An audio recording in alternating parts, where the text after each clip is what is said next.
Okay, good evening and welcome to the regular session of Findlay City Council on September 1st, 2020. We will start with the roll. Mr. Greeno? Here. Mr. Haas? Here. Mr. Hellman? Here. Mr. Niemeyer? Here. Mr. Palmer? Here. Mr. Russell? Here. Mr. Schindeldecker? Here. Mr. Slough? Here. Ms. Warnicki? Here. And Mr. Wolfson? Present. Okay, thank you. We have a quorum. Let's stand for the Pledge of Allegiance in a moment.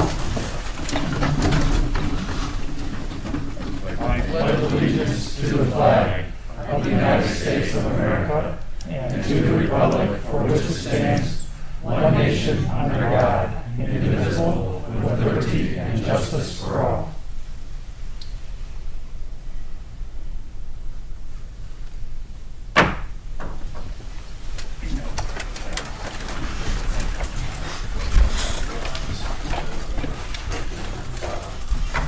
And we'll entertain a motion to accept the previous city council meeting. Mr. Slough. So moved. Second, Mr. Wolfser. Any questions or comments? Hearing none, all those in favor of accepting the previous city council minutes, say aye. If your name is called, those opposed, nay. Aye. Oh, I'm sorry. Say aye. Aye. Those opposed, nay. Thank you. Mr. Russell, do we have any add-on replacements or removals from tonight's agenda? No. Yeah, we go. Wake up over there. I don't have any. Mr. Russell, do we have any add-on replacements or removals from tonight's agenda? We have a replacement for ordinance 2020-103, Lake Cascades right-of-way vacation, and I would move that ordinance be replaced. Second, Mr. Slough. Any questions or comments? Hearing none, all in favor say aye. Aye. Any opposed? That is replaced. We have no proclamations, recognition, retirement resolution, no oral communications, petitions. Petition for annexation from Rooney and Randell Ltd. on behalf of Amber Waves Development Incorporated. Property is in Marion Township. Any questions or comments? It was referred to the law director. Written communications. Blanchard River Watershed Partnership newsletter. Questions or comments? Hearing none, letter will be filed. Reports of municipal officers and departments. Treasurer's Reconciliation Report for July 31st, 2020. Questions or comments? Report to be filed. A letter from City Auditor Jim Stachak regarding resolution accepting millage rates and amounts. He asked that this be read. Motion to that, Mr. Russell. So moved.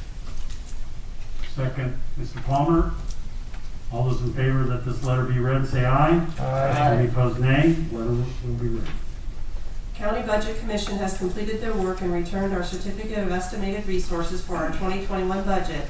Our tax millage has been certified exactly as submitted, 2.6 mils for the general fund and 0.3 mils each for police and fire pension funds, to a total of 3.2 mils. Local government money is estimated to be $585,000 for next year, subject to likely adjustments by the state. Council should now accept the amounts and levy the tax rates as certified by the Budget Commission. The proper resolution must be adopted and returned to the county auditor no later than September 30th, 2020. I have therefore asked the Director of Law to place the required legislation on your agenda for your September 1st meeting. This resolution requires one reading. Questions or comments? Letter to be filed. A letter from Mayor Mern regarding targeted brownfield assessment application. Questions or comments? Mr. Russell. Question for the mayor or for Matt. I take it if we apply, we are pretty confident of our ability to get this awarded. Yeah, we're applying, the city is applying, regional planning is applying on behalf of the city, on behalf of Habitat for Humanity. They have a site near the area of pollution on Blanchard Street. And the state has encouraged us to apply, so I do feel like we will be awarded the grant. The Ohio EPA handles everything. They hire the contractor, and they do the phase 1 and phase 2 assessment.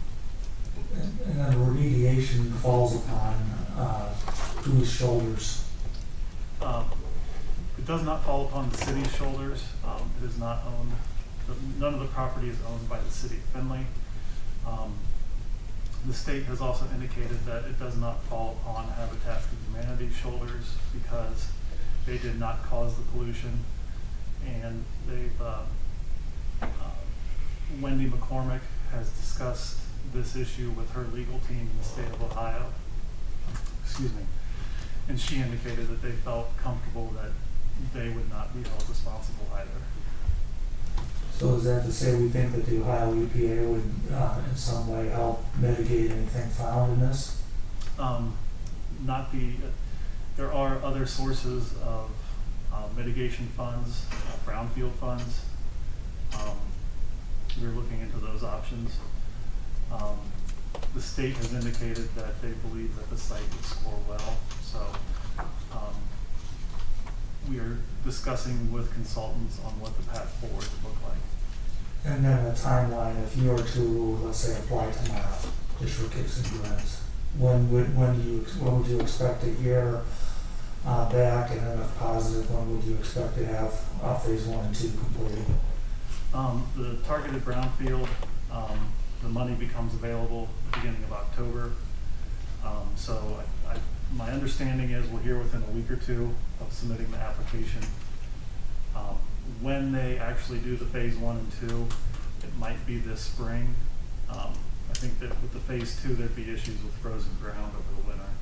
So I don't know if they'll get it done before winter or after winter. Thank you. Mr. Huffman? Thank you, President.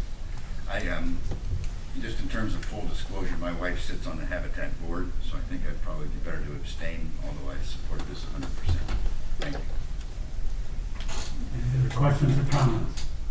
Order to be filed. City Planning Commission agenda for September 10th, 2020. Questions or comments? Agenda to be filed. Letter from Service Director, Acting City Engineer Brian Thomas regarding Howard Street sewer separation, project number 355-77600, as well as Howard Street water line replacement, project number 357-91100. Questions or comments? Letter to be filed. Committee reports. We have none. Legislation. First reading for Resolution 25, 2020. A resolution stating what services the City of Findlay, Ohio will provide to the territory proposed to be annexed to the City of Findlay, Ohio, situated in Marion Township, County of Hancock, State of Ohio, and being a part of Section 6 South, Township 1 North, Range 11 East, a tract of land consisting of 8.584 acres of land, more or less. Mr. Wilson. I understand this requires 3 readings. And this type of a situation where they're asking us to annex this into the city, I take it, is that correct? Do we then will we have to pick up the normal costs that we end up paying the township for several decades after this?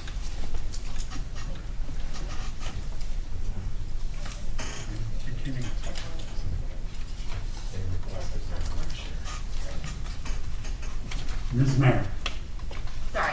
That's We'll- okay. We want to make sure I'll follow up on this to confirm with them, but since this is, right now, I'm not sure there's any revenue share agreement that would fall on this property, but Okay. we'll confirm.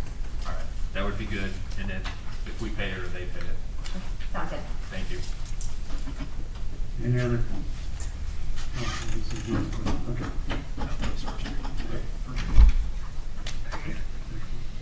First reading for Resolution 26, 2020, a resolution accepting the amounts and rates as determined by the Budget Commission and authorizing the necessary tax levies and certifying them to the county auditor. Mr. Slum.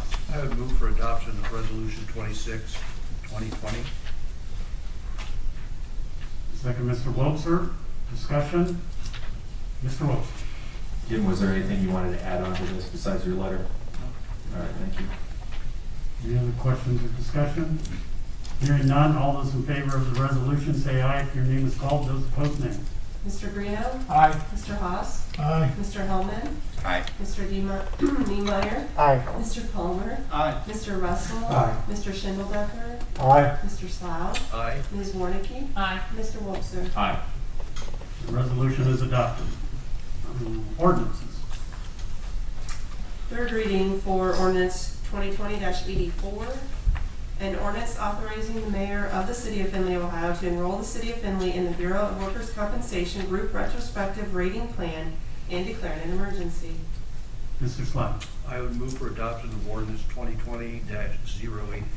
Second, Mr. Greeno. Any questions or discussion? Hearing none, all those in favor of ordinance number 2020-84 say aye if your name is called. Those opposed, nay.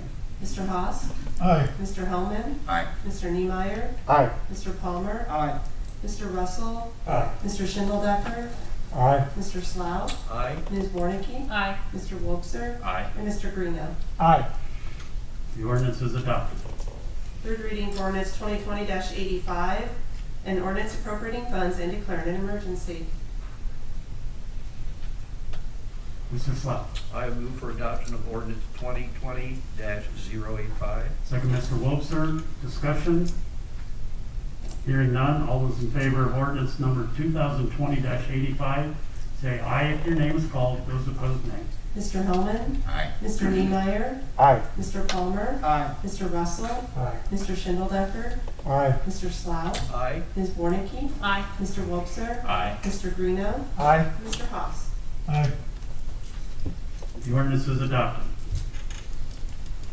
Third reading for ordinance 2020-86, an ordinance adopting the 5-year update of the solid waste management plan of the Hancock County Solid Waste Management District and declaring an emergency.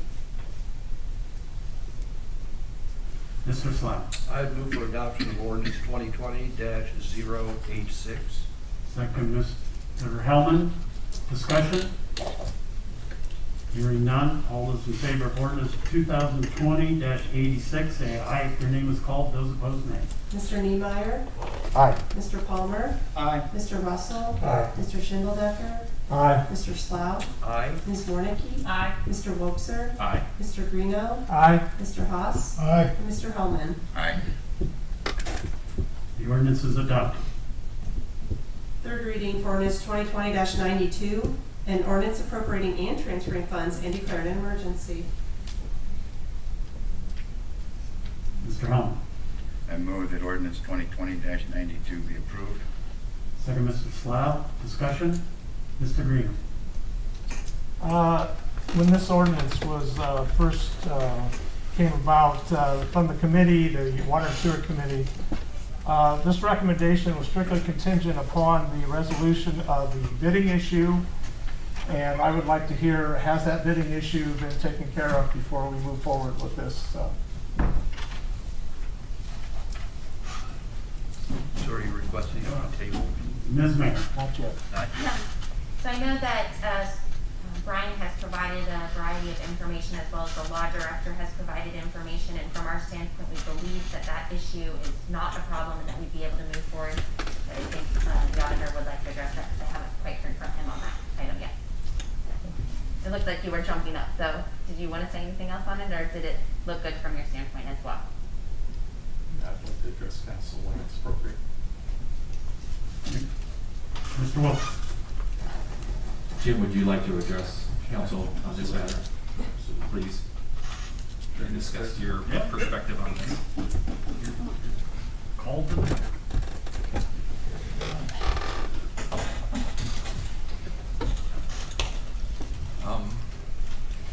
I believe there are, in my opinion, there are many serious issues here. But what I've done for you in a matter to keep things short and to the point and boil them down to what I think are the most important. But regardless of that, there are others. The legislation, I'll hold this up, this microphone is too short. The legislation in place, the only legislation in place currently for this is an appropriation of $250,000 for a meter replacement project, not for DCUs, not for transmitters, or a full AMI with servicing and staffing implications. Also, we have a performance audit by the auditor of the state of Ohio that's in its final stages that will have a bearing on this matter that you need to be aware of if you're not already. The mayor and the administration are pushing this item, which obligates you to many things that I don't think this city council yet understands. And then today I got an email reiterating, I think what the mayor just said, was that they believe they can move forward and want to move forward. Did I have any questions? This project initially, as told to me by Jason Phillips, was a $15 million project. And scaled down most recently to somewhere around a $5 million project, or now dollars yet to be determined.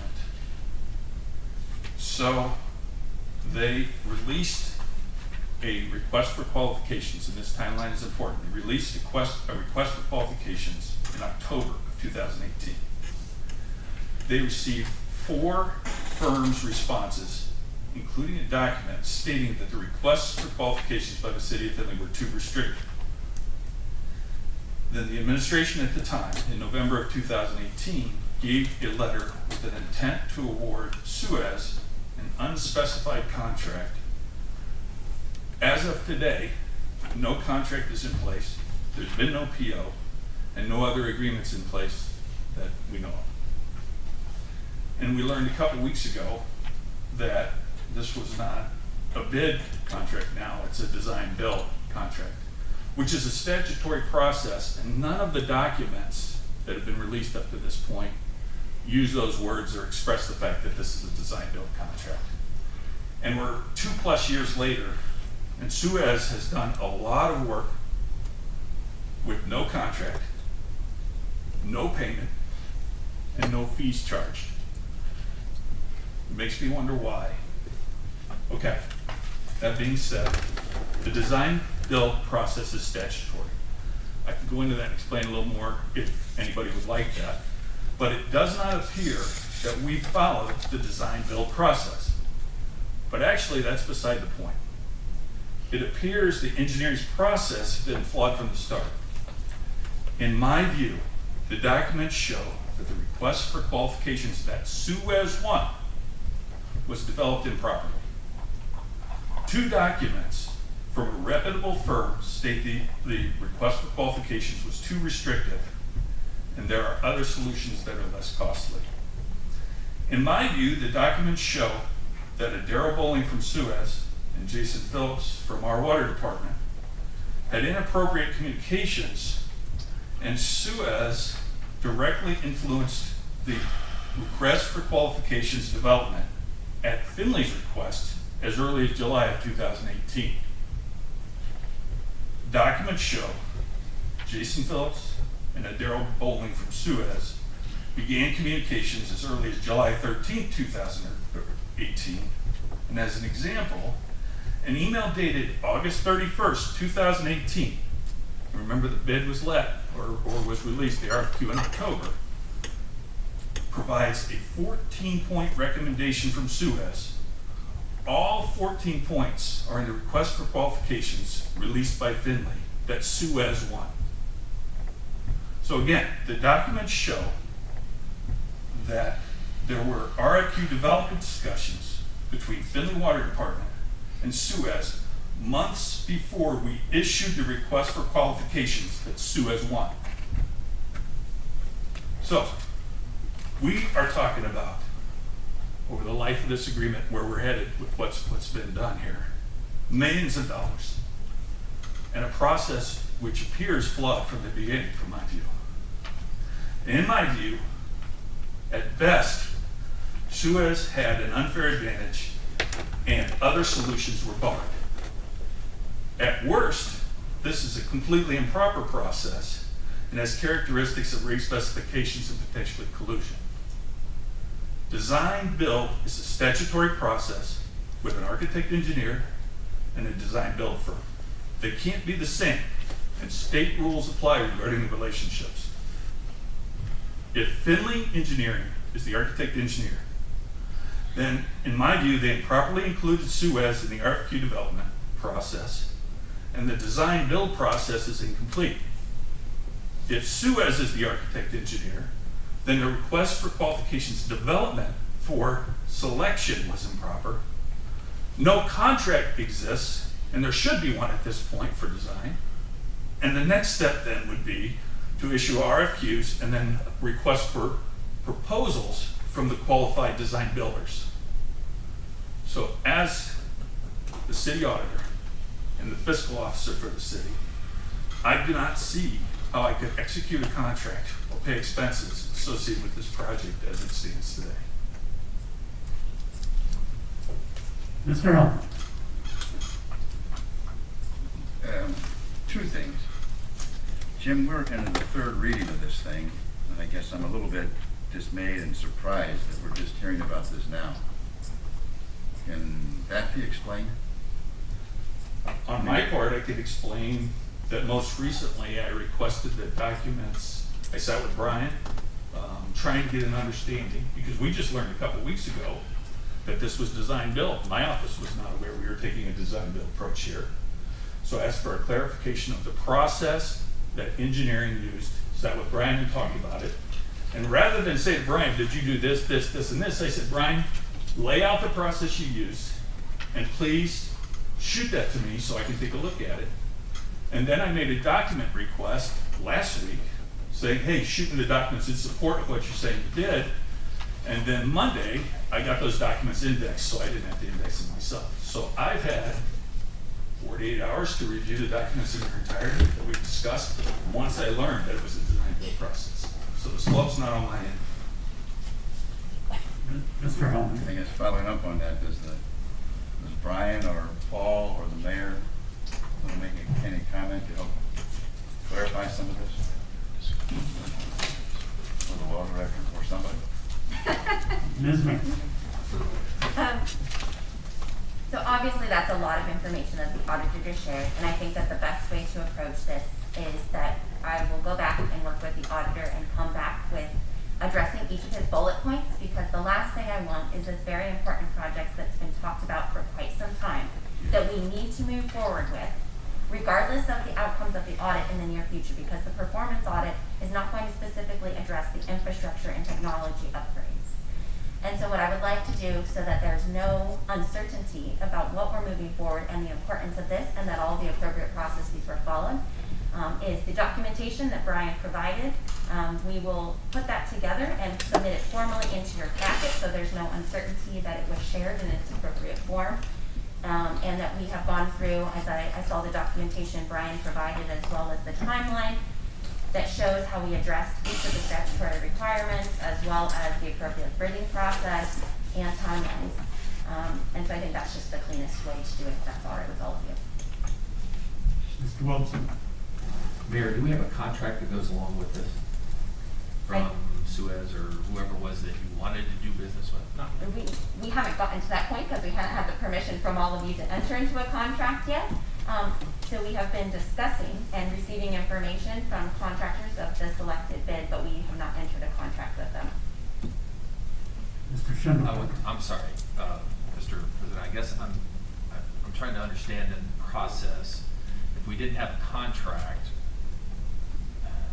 So we have accepted a bid, and we were working with them to refine the scope of this specific project. So as the auditor mentioned, originally when it was being discussed, it was the RFQ, and Brian, you can comment on this more specifically. The RFQ was, what does it look like to upgrade our transmitter infrastructure? What does it look like to upgrade our meter infrastructure? What are our options in attacking this?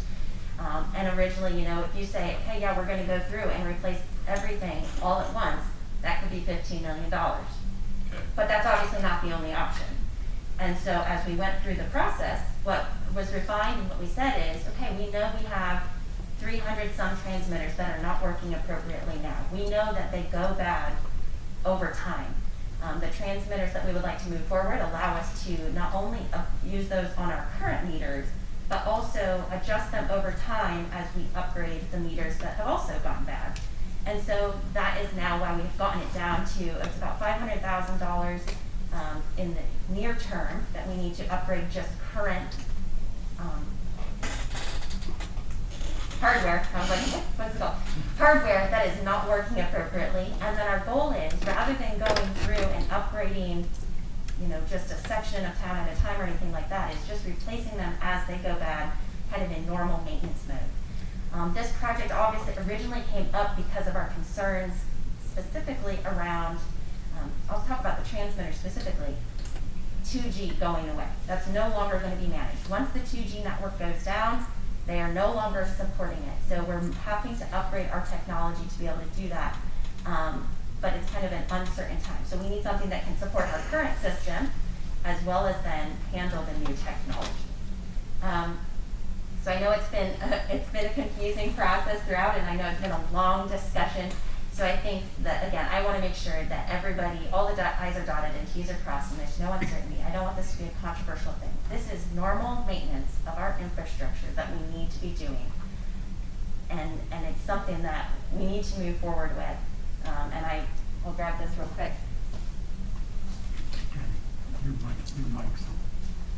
Because the performance audit scope specifically looks at organizational alignment and productivity, fee study, and water model study. So we have in the water and sewer department, we have been looking at doing a master plan. There is funds in the capital budget to do a master plan. That's what would look at the infrastructure investments, large scale. But again, this is something that is our normal operations that we need to maintain. We've scaled it back to a level that we think is appropriate to be able to just stay current, and then be able to upgrade things over time rather than one large. I don't want to replace things that don't need replaced. That doesn't make sense in my mind from a fiscal stewardship. So that's why we've really scaled it back. Mr. Schindelberg. I'm curious, I don't think we can expect our engineering department to be completely familiar with all of the ramifications of a $5 million project like this or many other projects. I would assume, would it not be proper to consult with firms that are involved with this to draft a request for qualifications document? Is the issue that only Suez was the only one that was consulted, or were there others that we don't know about, or what's the issue? I would think it would be proper to take some of these steps in advance. Well, certainly I would agree from a standpoint of reaching out to industry experts and understanding what should be included in the RFQ. I understand the concern that there was one vendor that was not able to submit, but I think we had 3 or 4 others that were able to meet the qualifications. And somebody please correct me if I'm wrong. The main issue that that vendor said that the scope was too narrow was specifically related to the frequencies that were being used. And they wanted to use a cellular network. And that was something that we did not feel was appropriate because it's not encrypted. And so you do not have the control of the frequencies that we think is more appropriate moving forward. Mr. Wilson? I get, it sounds like it would be appropriate, Mayor, so you're going to put together information. Yes, so we So have we put, should not act on this legislation tonight. I'm fine with tabling it. Again, I don't want it to be any uncertainty. At this point, the documentation I've seen and the support I've received from the law director says that we would be kosher and that would not be an issue. But if there's uncertainty, I would rather address it before we move forward. Mr. Russell? I'll defer to Mr. Green? Either one of you. I think as the mayor says, I think I want to make a motion right now to table this ordinance and get the additional information that the mayor is going to provide. Mr. Russell? Point of order, we still have discussion and table, a motion to table while there's still discussion is out of order. Thank you, Mr. Russell. Any other discussion? Mr. Russell? We had water and sewer, we've had meetings on this for a long time. We had a water and sewer meeting on July 16th and another one on July 30th. I agree with Councilman Hellman. I don't know why here we are at our third reading. here we are at our third reading, and all of a sudden, we're getting this book of information about, in essence, the auditor accusing Jason Phillips of illegal activity. I mean, let's just say it as it is. And I kind of find that inappropriate. I thought the auditor is supposed to help, the auditor in your office is supposed to help the city through these processes. And so why is it always at a last minute, it's here's the next crisis? And that doesn't seem like the way to run a city. I would think there would be a lot more cooperation in this. And, but anymore, I'm not surprised because this seems to be pretty standard. Third readings, the next crisis, it happens over and over again. Well, I'll support a motion to table so we can try to get through this mess again. I did not receive anything from the law director to hear about the design build process, so if that document was, if there was a document sent out, I'd appreciate receiving that. And I just think in the future somehow the work that needs to avoid third reading bombshells like this need to be done months in advance. And I would wish it upon departments in the city that that work would be done.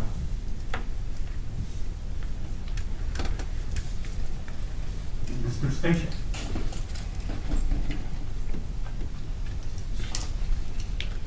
Mr. Russell, I want to thank you for those comments because I think they're appropriate. And I also want to share with the entire council, including the ones who've been here for a few years, that when we do the budget process annually, I've made a point of stressing in that budget book that this is the risk you take based on how you're passing legislation. You passed a multi-million-dollar, or in components of multi-million-dollar capital plans where you give the administration authority to go out and bid and contract up front without knowing whether they're about to bid and contract something that you can completely approve of or that's been completely considered prior to it happening. A lot of times that's great. It allows us to run at the speed of business. But as I've said over and over again, you end up in situations where you risk this. And to Mr. Welch's question, you know, we don't have a contract in place. Why don't we have a contract in place? Part of that is, until a couple weeks ago, our office had no idea that this was a design build process. A design build process requires that you go out and RFQ the qualifying architect or engineer who does exactly what Mr. Schindeldecker has suggested, create the system. If we are the architect engineer, that's great. We're supposed to register that we are and do that, or have another firm go through that RFP process, negotiate with the best one. If you can't enter into a design contract, go to the next one. But ultimately what's interesting is, if you're negotiating with the design builder now, the statutes are clear, at least from the white paper that I have from Rick Reckler that I got from Googling design build in the state of Ohio. It says that not only do you RFQ the design builders, you take the best three and you RFP them, you request proposals from them. So this is a very, very complex process. There are complex answers to your questions, and I feel badly that it is the third hour, but I think it reflects on not just the administrative processes, but the council committee processes. I think we all need to come up and take a look at this, regardless of what committee it would be, whether it be water and sewer, appropriations, another committee where spending is done. But this is something that's been addressed, and it would not be fair to state that this is another surprise, because it's not, and it's the potential consequence of how we do appropriation and bidding legislation. Mr. Russell. So it's so this project has been going on for 2 years, and it's just suddenly a surprise. Like, did you not know what was happening? Did you not reach out to the engineer? Has the engineer never discussed this with you? How can this be a surprise? And at some point in time, don't you look in the mirror and say, maybe it's me? No, I don't do that, and I can tell you that we Just just a second. Let's calm down the rhetoric, boys. All right, thank you. When our department learns, we assist in any way we can. We regularly assist. A lot of times you see adjustment legislation as a result of our assistance. But when the administration is moving forward on something, this legislation was for bidding and entering into an agreement for meters. Not DCUs, not transmitters, not an AMI system that's going to impact how you run your water department. When we learned that was the same time your Water and Sewer Committee learned that very recently. And we've stayed involved, we've asked the questions. We brought up the question, hey, do you have authority to even bid this? That came from my deputy auditor when we were both sitting here in the committee meeting. So again, to frame that in the manner it's being framed is inappropriate, and I think above and beyond. And we will continue to work to assist everyone as best as we can. But occasionally you're going to end up in situations where this council can be embarrassed if you continue to go down the path of allowing monies to be appropriated for bidding and entering into agreement, whether or not you fully discussed the item that you're going to enter into a contract to perform. It's possible. It's a result of the consequence, and we never did it until the last 8-9 years. It's a new process for the city, relatively speaking. Mr. Green? Are we finished with discussion? No. No, okay. Mr. Wilson? I'll wait. Given the point of order that Councilman Russell threw out, I would ask if Councilman Hellman would consider rescinding his motion. What motion? Yes, I have no doubt that we ought to rescind that motion and We can just table it, John. tape, and it's I gonna. thought we had to rescind the motion table first. it. Grant. You can do it. Okay. Either way. Any other discussion? Mr. Hellman? If we were to table this, can we also suggest that this go to the Water and Sewer Committee before it comes back here? Is that appropriate? My question to that would be, if that's necessary, certainly. I think there's some questions that the mayor has offered to answer. I think she and the auditor have agreed to get together and hopefully answer the questions and the accusations that the auditors put forth. If that determined that it needs to go to Water and Sewer, it certainly can. Mr. Holmes? Yeah, let me ask Mr. Green on that. Do you think it's appropriate that the Water and Sewer Committee, Councilman Greeno, see this or not? I don't sit on that committee. Honestly, I think the more of us that see it might be better. You know, maybe a committee meeting of not just the water and sewer, because I think everybody's seeing that there's some issues here, and I think the more people that look at it might be better. Danny, make sure you speak into your mic. Thank you. I understand. Excuse me. The TV can't hear me. Your wife called and said. Probably a good thing.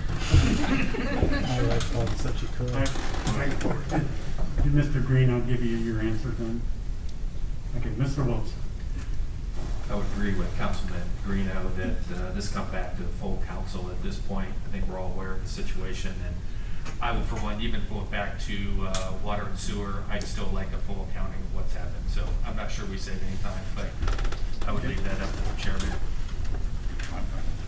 That's my feeling, as I agree. I mean, the more people that hear it, I think we all need to know what's going on. Any further discussion? I will now entertain your motion, Mr. Green. I'd like to make a motion that this legislation be tabled. Second, Mr. Russell. All those in favor of tabling the motion, say aye. If your name is called, those opposed, no. Mr. Palmer? Aye. Mr. Russell? Aye. Mr. Schindeldecker?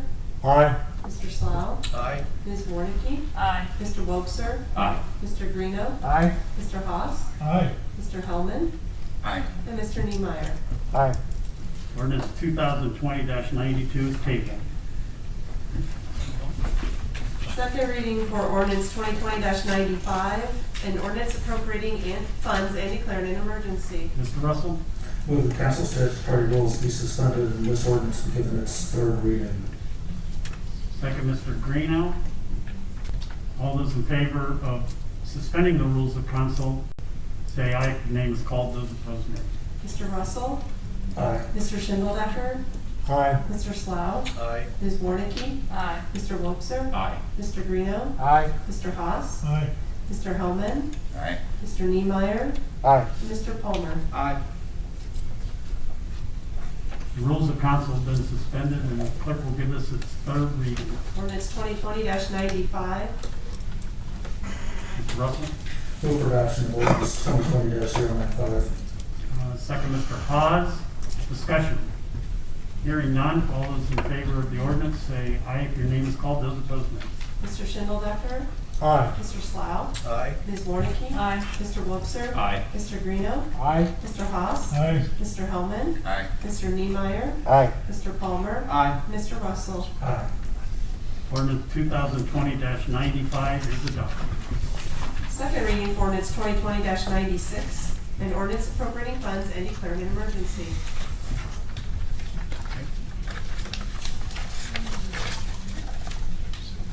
Second reading for ordinance 2020-98, an ordinance appropriating and transferring funds and declaring an emergency.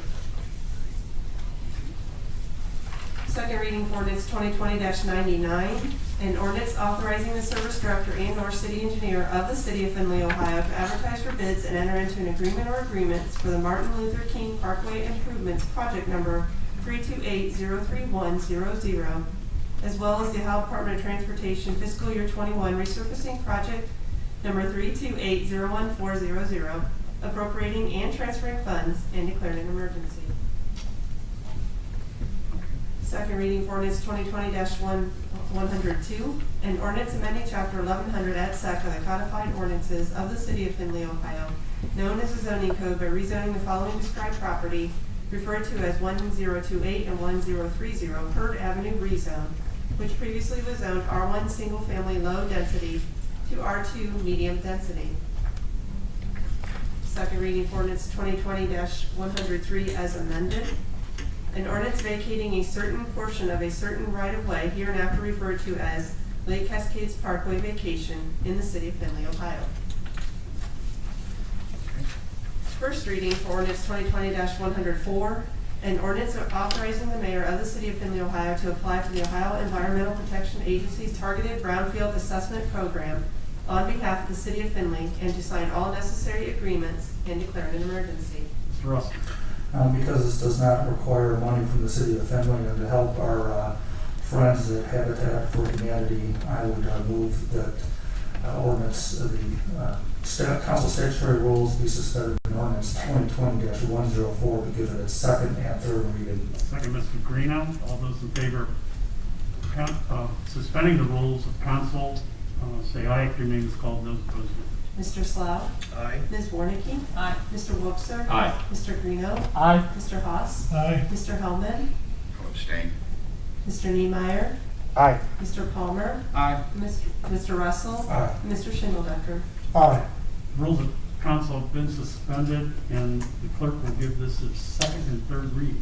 Ordinance 2020-104, ordinance 2020-104. Mr. Welcher? Motion to approve. Second, Mr. Russell. Discussion? Hearing none, all those in favor of the ordinance, say aye if your name is called. Those opposed, nay. Ms. Warnicki. Aye. Mr. Wobser. Aye. Mr. Greeno. Aye. Mr. Haas. Aye. Mr. Hellman. Abstain. Forgot where I was. Mr. Niemeyer. Aye. Mr. Palmer. Aye. Mr. Russell. Aye. Mr. Schindeldecker. Aye. Mr. Slough. Aye. Ordinance number 2020-104 is adopted. First reading for ordinance 2020-105, an ordinance de-appropriating and appropriating funds and declaring an emergency. Mr. Russell? Because this ordinance amounts to, or requires just to move funds from one fund to another, as no other consequence, I would move the council statutory rules be suspended in ordinance 2020-105 because of its second and third reading. Second, Mr. Hellman. All those in favor of suspending the rules of council, say aye if your name is called. Those opposed, nay. Mr. Wobser. Aye. Mr. Greeno. Aye. Mr. Haas. Aye. Mr. Hellman. Aye. Mr. Niemeyer. Aye. Mr. Palmer. Aye. Mr. Russell. Aye. Mr. Schindeldecker. Aye. Mr. Slough. Aye. Ms. Warnicki. Aye. The rules of council has been suspended, and the clerk will give this its second and third reading. Ordinance 2020-105, ordinance 2020-105. Mr. Greeno? Move for adoption of ordinance 2020-105. 2020-105. Second, Mr. Palmer, discussion. Hearing none, all those in favor of ordinance 2020-105, say aye if your name is called. Those opposed, nay. Mr. Greeno. Aye. Mr. Haas. Aye. Mr. Hellman. Aye. Mr. Niemeyer. Aye. Mr. Palmer. Aye. Mr. Russell. Aye. Mr. Schindledecker. Aye. Mr. Sly. Aye. Ms. Warnicki. Aye. And Mr. Wobser. Aye. Ordinance 2020-105 has been adopted. Old business.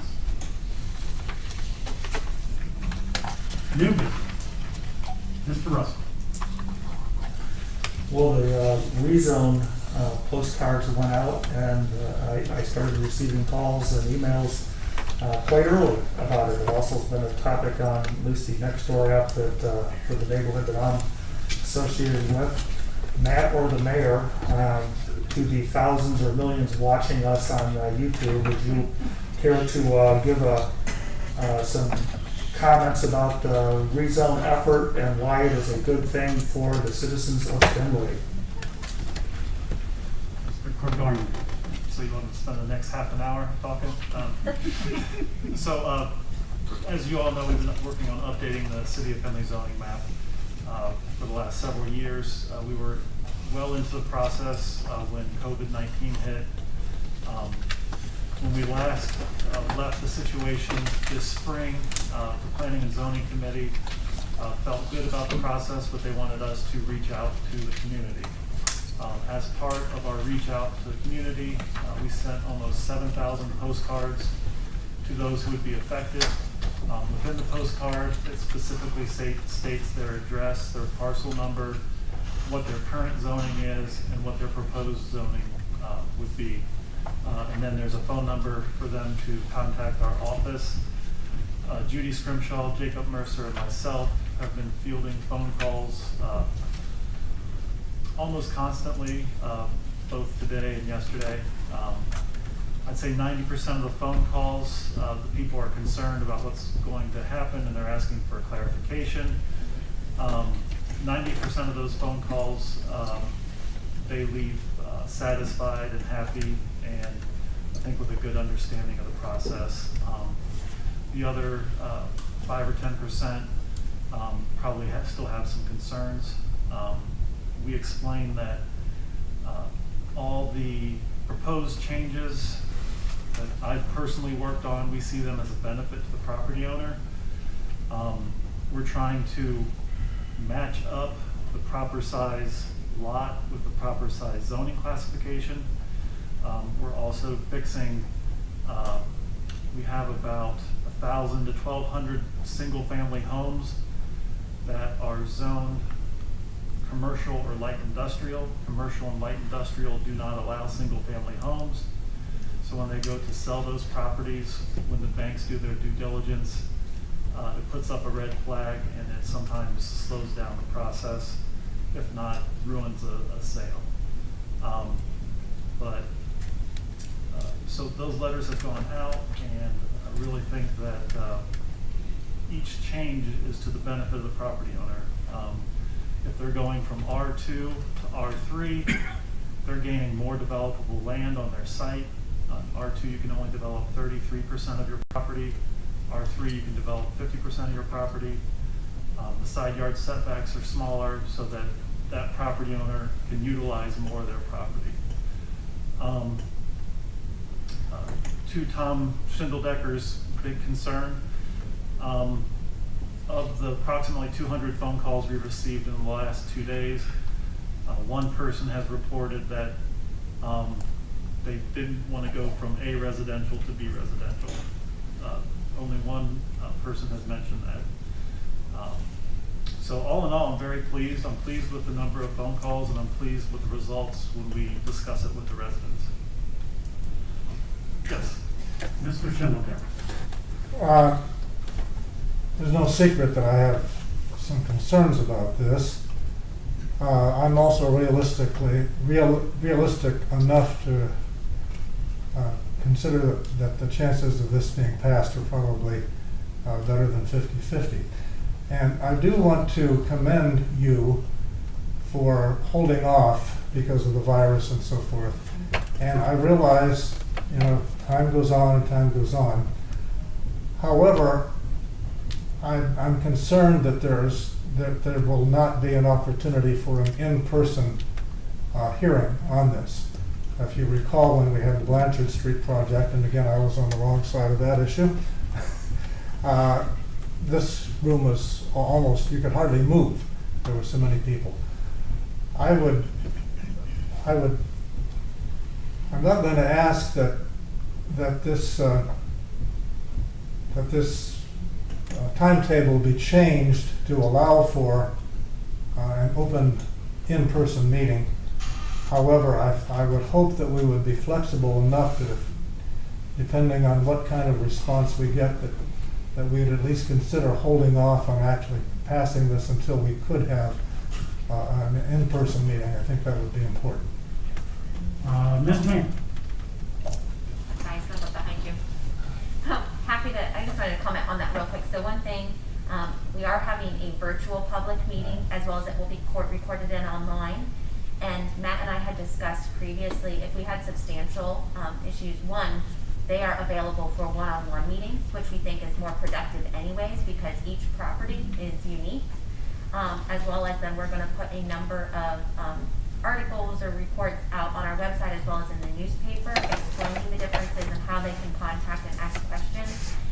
One of the things that's always an issue with public meetings is everybody starts asking about their specific property, and there's so many different variations that it's really hard to effectively communicate and explain what the impact on them is, as well as I want to make sure that it's reminded that there is an opt-out, which so if someone does not like what we're recommending, again, we want this to be a benefit. So if they're not seeing it as a benefit, that's perfectly fine, and they can opt out. All they have to do is submit a form to us so that we have it documented that they turned that down, and then they will keep their current zoning.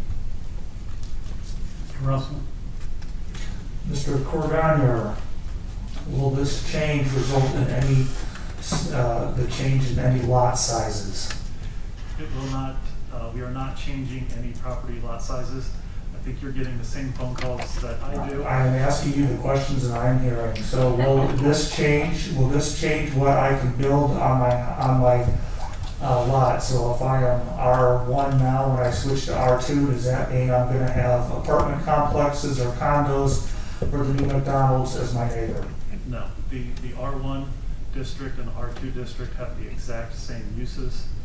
The R3 district has the exact same uses as R1 and R2, with the exception that duplexes and triplexes are a conditional use in the R3 district.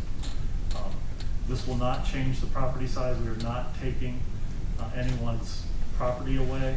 We're not making it, I think there's some confusion when we say you're moving from medium lot to small lot, that they think their lot is actually going from medium to small. But we've been able to clarify that. The other question that we've gotten on almost every phone call, people believe that we're doing this in order to raise property taxes. And I had a conversation with the county auditor. The county auditor stated that they tax the property based upon its current use, not on how it's zoned. In fact, if you go over to the auditor's office and you ask them what's the zoning on 100 Oak Street, they will not know. The county auditor does not have the zoning. They do not use that as a calculation for property taxes. So are we shrinking their property? No. And are we doing this to increase property taxes? No. And then when is that community forum, the online forum, when is it going to be held? It is September 9th at 5:30 p.m. via Zoom. And the information for that is on the city website, I believe. And to Tom Schindeldecker's point, the Planning and Zoning Committee, to me, is the gatekeeper on whether this goes back to Planning Commission. So when we meet with you in October, we will be presenting to you our public outreach. And if you don't feel satisfied with it, then at that point you can instruct us to reach out in different ways. I would love to have an in-person meeting. I think it's much, it accomplishes more than Zoom, but it's the times we're in, and I don't know when we can put 100 or 200 people into a room again. So, and again, if one Zoom meeting doesn't work, I'm willing to have 4 Zoom meetings, 5 Zoom meetings. So we're definitely making ourselves accessible. Mr. Hellman. Matt, while you're there, and you mentioned in an R3 district that duplexes and triplexes were a conditional use. That's correct. Can you, for the general public, can you explain conditional use and how that comes about? Briefly? Yeah, a conditional use is granted by the City Planning Commission. One of the difficult things when you're rezoning to say R4, if someone wants to put a duplex up, they could rezone to R4, or now they could apply for a conditional use. The conditional use is a faster process for the applicant. When we rezone, we don't get to comment on the site plan. So they just say, I want this parcel to be a duplex. They don't have to show us how they're going to do their parking. They don't show us anything about the site. What I like about the conditional use is they go to Planning Commission and they have to have a full site plan. And if a neighbor is concerned next door, the Planning Commission can make a condition that they put up a fence. So I like the conditional use process because we're not just shooting in the dark. We know what's going to be built, and we can hold the applicants to that. So, and it's faster. So instead of taking 2.5 months for a rezone, the conditional use gets approved in 30 days. And as I understand it, the Planning Commission can also add conditions. Yes. All right. With the conditional use, they can add any reasonable conditions that they choose. Thank you. Any other new business? Mr. Russell. We have a planning and zoning meeting scheduled for Thursday, September 10 at noon, and that will be an in-person meeting at this point in time. Any new business? Mayor. Just a couple of quick items. I think we already touched on most of them. Just going back to Mr. Wiltzer's comment at the beginning regarding the annexation, I just want to clarify. I'll get information on that. The rules are a little different with someone requesting to be annexed versus being forced to be annexed. So I want to make sure that we have clarity on that. If I had been smarter, I would have randomly called on you guys over the last couple of months to see if you remembered what item needed to be talked about at each meeting. But I guess I've been an easy teacher with reminding you all to complete the census and have your constituents complete the census. We are nearing the end. We are in the final month. So the census deadline is end of September. There are canvassers out going door to door if you have not yet completed your census. So please continue to remind your neighbors, friends, and family that the census is essential. It is easy. It can be completed online, over the phone, or by mail, or by a census taker at your door. If you do not complete it, please be kind to them. They are our own citizens working to complete those on our behalf. Again, apologize that we didn't have the bidding issue resolved this evening. We will work to get that cleaned up. And I would request that we have a committee of the whole. But what I will try to do is, because I know calendars are kind of crazy the next couple weeks, is we'll try to get some dates out to the group to schedule a committee of the whole prior to our next council meeting if possible. And then the CARES funding, we are currently waiting. I believe the auditor has submitted the documentation I requested to the Ohio Office of Budget and Management, and we are awaiting their legal review and response. So as soon as we hear back from that, we will keep you all posted. Any other questions for me?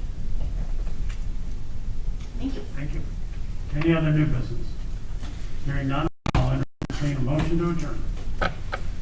So moved. Everybody move second. Everybody second. All in favor? Aye. I thought maybe you would abstain on that too. You can stick it. I like it so much. I think that'll make up anything. Do you have a makeup? Oh, and makeup meeting? Yes. On the water thing.